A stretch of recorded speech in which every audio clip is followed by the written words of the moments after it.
Bismillahirrahmanirrahim. Assalamualaikum warahmatullahi wabarakatuh.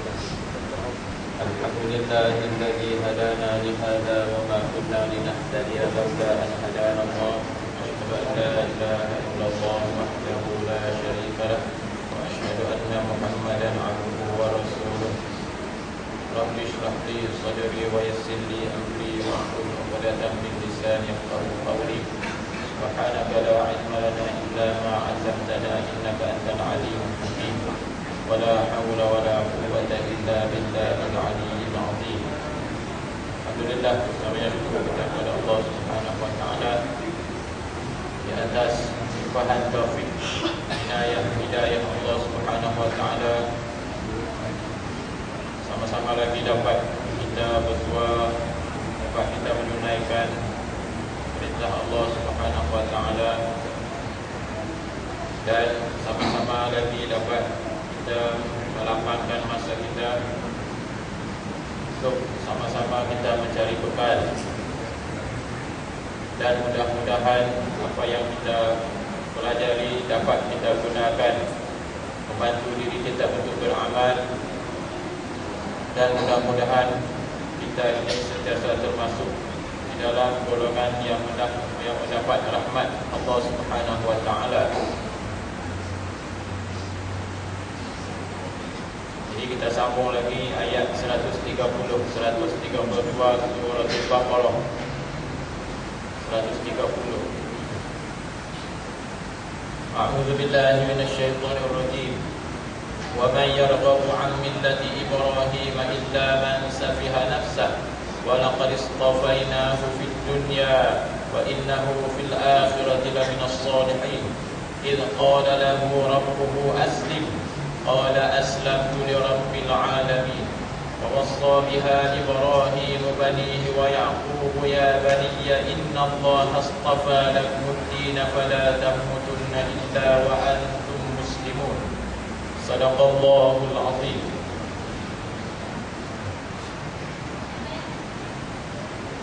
Dan sesiapa yang mencari, menginginkan selain daripada agama Ibrahim, tidaklah dia itu melainkan orang yang memperbodohkan dirinya sendiri. Dan sesungguhnya kami telah memilih ataupun memuliakannya, yakni Ibrahim, di dunia, dan dia itu di akhirat adalah daripada kalangan orang-orang yang benar. Dan apabila berkata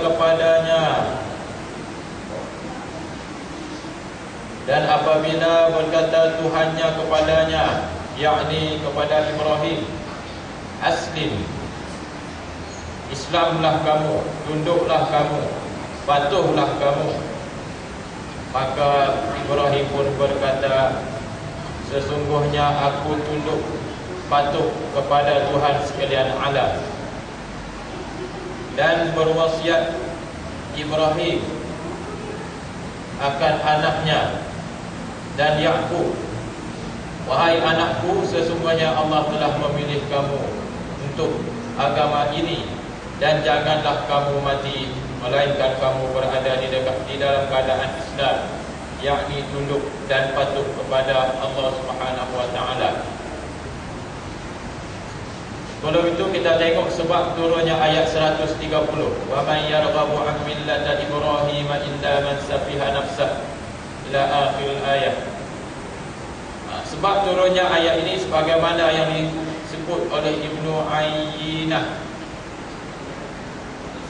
diriwayatkan daripada Abdullah bin Salam, da'a bnai akhi Salmah wa muhajiran ila Islam, faqala lahumā qad 'alimtumā anna Allah ta'ala qala fit Tawrah inni ba'ithun min waladi Isma'il nabiyyan ismuhu Ahmad, faman amana bihi faqad ihtada wa rashada, wa man lam yu'min bihi fahuwa mal'un.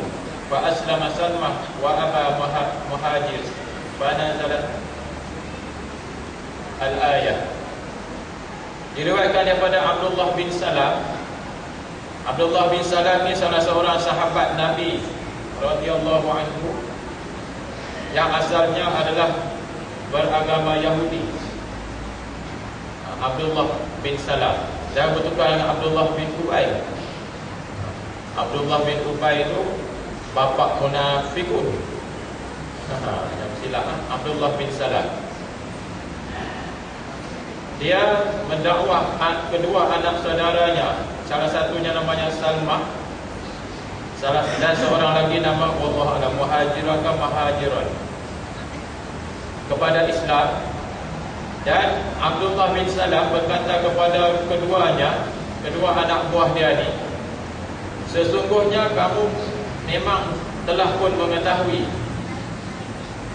kamu berdua memang telah mengetahui sesungguhnya Allah Ta'ala telah pun berkata, berfirman di dalam Taurat, iaitulah sesungguhnya aku bangkitkan, putuskan daripada kalangan anak Bani Adam, daripada anak cucu Adam, seorang Nabi yang namanya Ahmad. Dalam kitab Taurat, nama Nabi disebut Ahmad.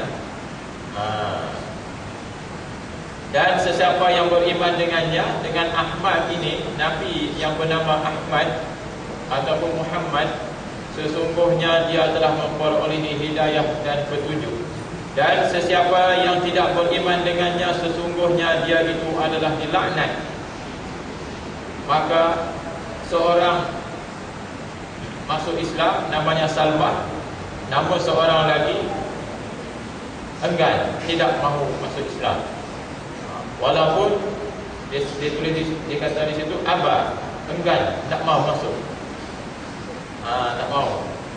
Sebab Allah Alam, sebab apa tak mahu masuk? Enggan itu sebab apa? Dia pun telah mengetahui akan kebenaran kenabian Nabi Muhammad SAW yang telah diceritakan di dalam kitab Taurat. Sudah pun mengetahui. Ketahui ini bukan setakat nama, dengan sifat batang tubuh Nabi. Ada cerita mana dilahirkan, ke mananya dia akan pergi, bila dia muncul, di mana dia muncul, semua ini telah diceritakan. Cuma belum kenal Tuhan sahaja, belum ada gambar. Masa itu, teknologi masa itu belum bergambar lagi lah. Macam orang mau masuk tempat macam sekolah lah, sekolah ataupun di jabatan. Kita dengar sudah, ini ada guru baru mau posting. Kita pun tanya, daripada mana ni? Itu daripada Terengganu. Saya dengar pada Terengganu. Ada kawan lah kali ni. Tidaklah sunyi satu orang. Belajar di mana, tahu satu persatu. Tunggu. Kenal sudah awal-awal lagi, sebab sudah beritahu secara terperinci akan biodata. Begitu juga dengan Nabi SAW, sudah diberitahu secara terperinci akan latar belakang Nabi Muhammad SAW. Kalau kita tengok nama Nabi Muhammad ini, nama Arab, tetapi tidak ada di kalangan bangsa Arab yang bernama Muhammad. Tak. Masa itu. Seolah-olahnya Allah menyimpan nama ini untuk Nabi kita. Muhammad memang nama Arab. Sebab apabila orang sebut apa nama dia, Muhammad, macam tidak pernah dengar nama ini. Memang pun tidak ada yang bernama Muhammad pada masa itu. Nabi seorang sahaja yang bernama Muhammad. Sampai ulama sebut seolah-olah Allah simpan reserve nama itu.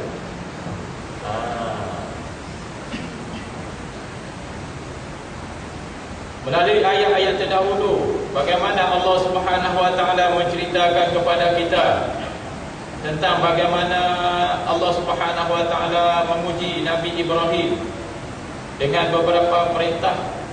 Kemudian Nabi Ibrahim dapat menyempurnakan perintah Allah Subhanahu Wa Taala. Banyak perintah Nabi Ibrahim yang yang telah Allah letakkan kepada Nabi Allah Ibrahim. Dan sebagaimana yang kita tahu, yang paling besar perintah Allah, ujian yang Allah bagi kepada Nabi Allah Ibrahim adalah menyembelih anaknya sendiri. Paling besar lah tu. Sejarah yang cukup hebat. Kemudian bagaimana Allah Subhanahu wa taala telah memilih juga Nabi Allah Ibrahim untuk membina Kaabah, dan bagaimana Allah telah memuliakan Kaabah Baitullahil Haram untuk menjadi kiblat kita, walaupun kiblat yang terawal adalah Baitul Maqdis. Jangan tanya kenapa dulu Baitul Maqdis, kemudian Allah pindahkan kepada Baitullahil Haram. Itu benda yang kita tidak boleh tanya. Sebab itu amrun ta'abbudi, benda yang memang disuruh oleh Allah. Begitulah.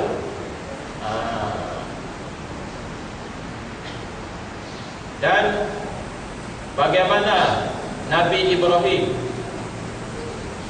bagaimana Allah Subhanahu wa taala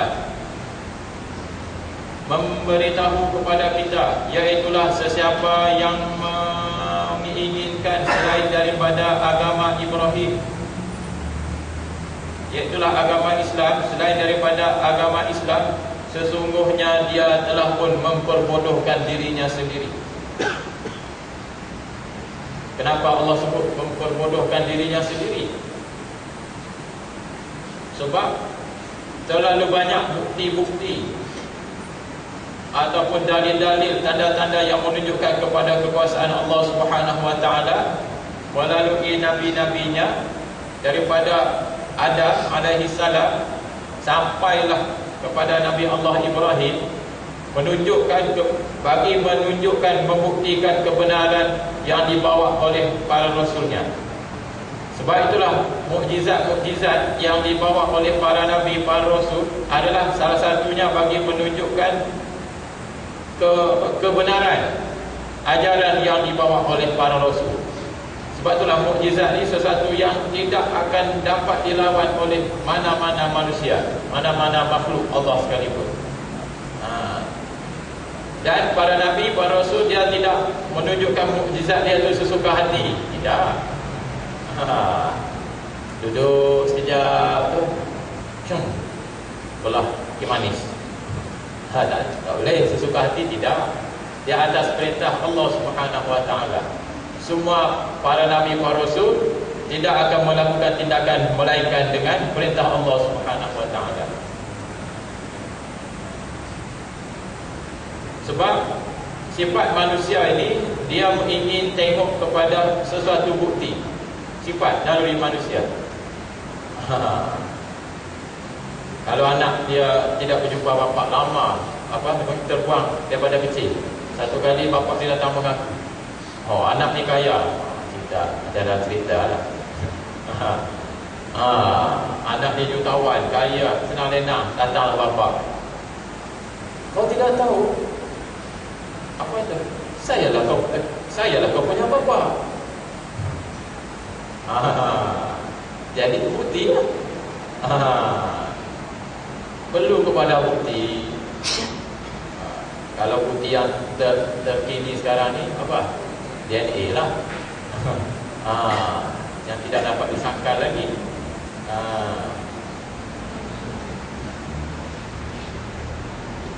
Dan sesungguhnya Allah Subhanahu wa taala telah pun memuliakan dengan memilih Nabi Allah Ibrahim.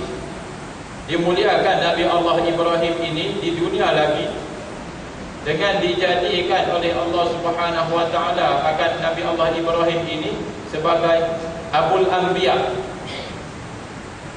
Gelaran bagi Nabi Allah Ibrahim Abul Anbiya, iaitulah bapa bagi para nabi. Ada manusia dimuliakan oleh Allah di dunia lagi. Di dunia itu pun sudah dia mulia, sama ada manusia ataupun di sisi Allah Subhanahu wa taala. Ada setengah manusia, di kalangan manusia dia terhina, tetapi mulia di sisi Allah Subhanahu wa taala. Mudah-mudahan kita masuk yang ini lah. Ada manusia yang mulia di sisi manusia, tetapi hina di sisi Allah. Oh, ni ramai lah ni. Ini yang berlambak-lambak ni. Mulia di sisi manusia, hina di sisi Allah. Cukup ramai. Jangan kau tanyalah siapa, ramai lah. Mulia tidak mulia ni di sisi Allah apabila mengikut perintah Allah Subhanahu wa taala, mulialah. Walaupun manusia menghinanya. Macam pernah diriwayatkan dalam satu kisah, dalam satu riwayat berlaku pada zaman Nabi Musa alaihissalam. Seorang lelaki yang pada awal pada hidup dia tu memang panjahat nombor satu. 6 Jahanam 13. Namun dia telah bertaubat kepada Allah Subhanahu wa taala dan orang tidak mengetahui bahawa dia itu bertaubat. Dan apabila ditakdirkan dia itu mati, dia ini dibuang begitu sahaja sebab orang tidak tahu bahawa dia telah bertaubat.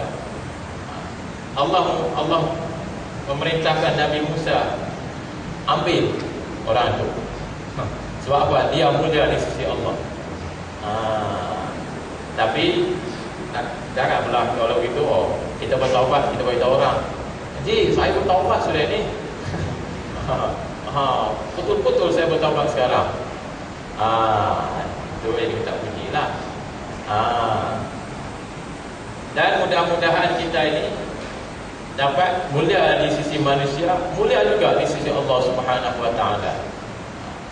Sebagaimana seorang lelaki Uwais Al-Qarni, yang mana dia ni adalah dia ni hidup sezaman dengan Nabi SAW, tetapi katanya dia ni tidak sempat berjumpa dengan Nabi SAW kerana dia ni sibuk terpaksa menjaga ibunya yang tua. Dan Nabi SAW pernah berpesan kepada sahabat, apabila kamu berjumpa dengan seorang lelaki yang bernama Uwais Al-Qarni ini, kamu mintalah dia berdoa dan minta dia berdoakan untuk kamu supaya mendapat kamu Allah memberikan keampunannya kepadamu. Sahabat-sahabat tidak kenal pun nama dia, apatah lagi kenal muka. Maklumlah belum ada Facebook.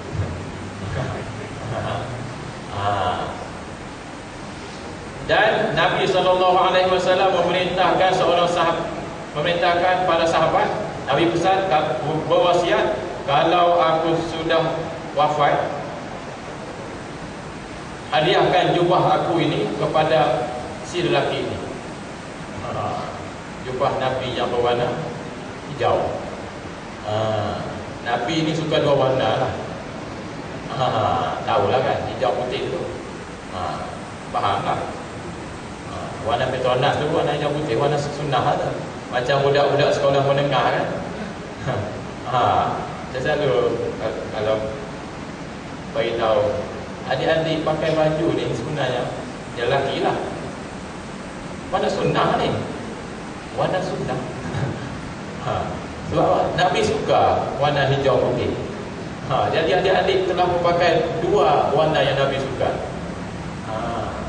Nombor satu putih lah. Dan apabila Nabi wafat, para sahabat Nabi radhiyallahu anhu pun mencari siapakah dia Uwais Al-Qarni. Masuk ke dalam kampung, keluar kampung, masuk. Ditanya kepada orang bahawa dia ni tinggal di hujung kampung. Hujung. Lalu apabila jumpa dengan si kawan ni, minta, sebab Nabi pesan minta doa dengan dia ni. Oh, hebat. rupa-rupanya saya lupalah sahabat apa nama, Abu Bakar ke Umar. Rupa-rupanya kamu ini tidak dikenali di bumi, tetapi cukup terkenal di langit. Namamu ini harum nama di langit. Ini yang kita nak, kita mau. Yang tak mau di bumi apa? Di bumi pun kena laknat, di langit pun kena laknat. Wala iyazubillah. Banyaklah sekarang zaman ni, zaman yang cukup banyak. Dan salah satu lagi dalam antara tanda-tanda akhir zaman, Nabi SAW pernah beritahu 15 perkara tanda akhir zaman. Apabila manusia melakukan perkara ini, mereka akan ditimpakan dengan bala bencana, iaitulah dengan angin merah, angin ahmad. Iaitulah antaranya yang paling yang menjadi pemimpin di kalangan mereka adalah yang paling hina di kalangan, yang paling hina sebenarnya. Hina ni dengan pandangan Islam lah, dengan hina pandangan manusia. Hina pandangan manusia susah. Sebab pandangan manusia sekarang, kalau dia tu kaya, dia lah paling mulia. Bagaimana contoh, kalau kita ada dalam satu perkara, katakan kematian ataupun perkahwinan, yang kena pakai bukan orang yang ada agama, jarang. Yang kena pakai siapa? Dia punya pakcik, dia punya beliau yang mana? Yang kaya, yang pakai besar. Sedangkan patut kena ikut agama lah. Benda-benda ikut agama, kena ikut agama. Tapi datang satu pakcik ni, sebab dia ni kaya, bergaji besar, berkedudukan besar, dia lah orang makan. Dia punya pendapat lah. Yang kawan dia belajar pondok ni, buang tong sampah saja. Ni zaman dia ni. Sebab orang menilai melalui harta kekayaan dan pangkat. Allah Subhanahu wa taala memuliakan Nabi Allah Ibrahim di dunia lagi, dan di hari akhirat dia akan menjadi saksi bahawa dia telah pun melakukan kebaikan ataupun kebajikan, dan bagaimana dia telah menunjukkan kepada manusia supaya beramal ataupun mengikut agama yang telah ditetapkan oleh Allah Subhanahu wa taala, iaitulah agama Islam. Dan agama Islam ini adalah agama para nabi daripada awal sampailah kepada Nabi Muhammad sallallahu alaihi wasallam, dan sampailah kiamat. Islam. Jangan silap cakap Nabi Isa bawa agama apa? Kristian atau agama Nasrani. Jangan silap cakap begitu. Ataupun agama Nabi Musa bawa agama Yahudi ataupun apa?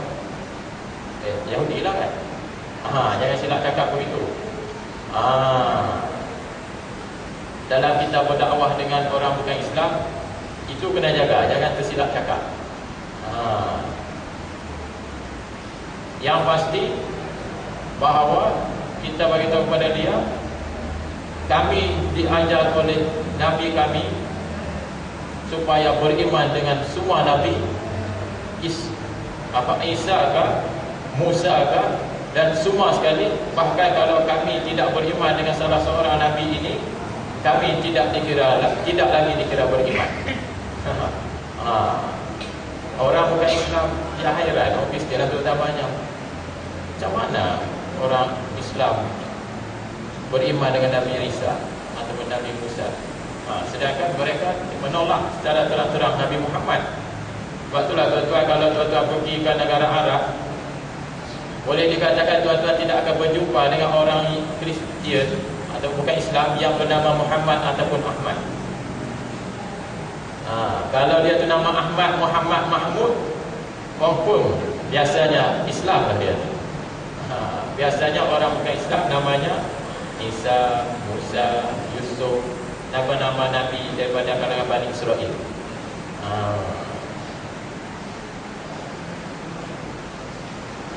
Dan sesungguhnya Nabi Allah Ibrahim sentiasa menginginkan kebaikan bagi zuriat-zuriatnya. Lalu Nabi Allah Ibrahim pun berwasiat kepada mereka dan dengan agama yang lurus. Dan begitulah sebagaimana yang dilakukan oleh Nabi Yaqub alaihi wassalam. Nabi Yaqub ni siapa tuan-tuan? Nabi Yaqub ni cucu kepada Nabi Ibrahim, anak kepada Nabi Ishak, cucu saudara lah kepada Nabi Ismail.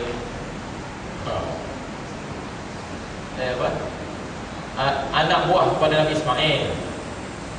Sebab Nabi Ishak ni adik-beradik dengan Nabi Ismail. Jadi Nabi Yaqub ni anak buah kepada Nabi Ismail. Dan keduanya mereka berkata, sesungguhnya Allah telah memilih kamu untuk memeluk agama ini, iaitulah agama Islam. Dan Allah Subhanahu wa taala sama sekali tidak akan menerima selain daripadanya. Hendaklah, sebab itulah hendaklah kita rasa, sentiasa kita rasa bahawa syukurnya kita kerana apa? Allah telah memilih kita untuk jadi orang Islam. Oh, ini nikmat besar tuan-tuan. Nikmat yang cukup besar tuan-tuan. Kalau Allah pilih kita sekarang mana? Tu Dulu tambunan besar lagi. Apa boleh buat? Tapi Allah pilih kita untuk menganut agama Allah, agama Islam. Alhamdulillah. Alhamdulillahilladzi hadana. Dan segala puji bagi Allah yang telah pun memberi hidayah kepada kita. Syukur tuan-tuan. Bukan benda kecil. Kunci surga. Sebab itulah benda ni selalu kena diambil ingatan bahawa betapa patut kita rasa syukur kepada Allah sebab Allah pilih kita untuk menganut agamanya. Sebab Allah boleh buat kita ni jadi topek. Sebab topeko boleh. Tapi Allah pilih kita untuk jadi orang Islam. Walaupun dengan cara keturunan. Tak apalah, itu sebab asbab kepada Islam. Hidayah. Lalu mereka berpesan, tetaplah kamu ke atas dengan Islam. Janganlah kamu bercerai-berai ataupun menjauhi daripada Islam. Kerana kematian tidak datang dengan kerana kematian itu datangnya secara tiba-tiba. Sentiasa beramal dengan Islam supaya kekal Islam apabila mati nanti. Fala tamutunna illa wa antum muslimun. Janganlah kamu mati melainkan kamu berada dalam keadaan Islam, yakni tunduk dan patuh kepada Allah. Namun yang bahaya sekarang ni, pandangan-pandangan ataupun pemikiran-pemikiran yang bahaya, dia berpegang dia seolah-olah melepaskan diri. Dia bilang tak apa, Nabi pun dah kasi tahu nanti yang penting mati dalam keadaan Islam.